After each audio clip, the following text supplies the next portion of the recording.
unit rumah dan 1 buah toko rusak diterjang angin kencang di Selayar.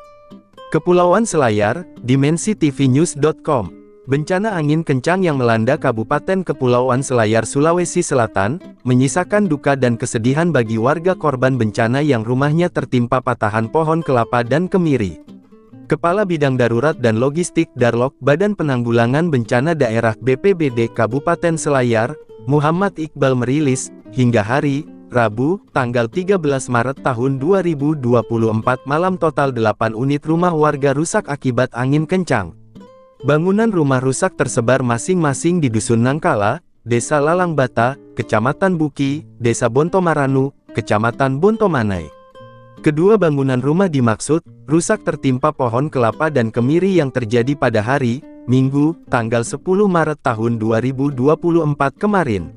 Di hari yang sama, kerusakan serupa menimpa bangunan rumah milik warga lingkungan Bonehalang Selatan, Kelurahan Benteng Selatan.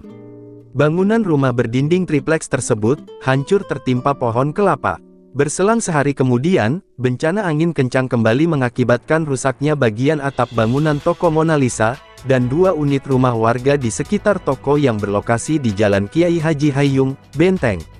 Badan Penanggulangan Bencana Daerah BPBD sendiri, telah melakukan kegiatan asesmen lapangan dan sekaligus mendistribusikan bantuan tanggap darurat, untuk 3 korban bencana di Dusun Nangkala, Desa Lalangbata, Kecamatan Buki, Desa Bontomaranu, Kecamatan Bontomanai dan warga Jalan DI Panjaitan.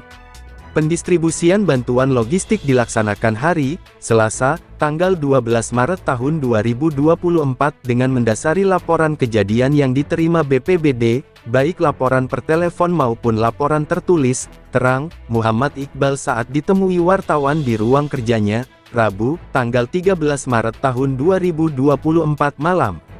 Liputan, Fadli Syarif, Kepala Biro Kabupaten Kepulauan Selayar Provinsi Sulawesi Selatan, mengabarkan untuk dimensitv-news.com.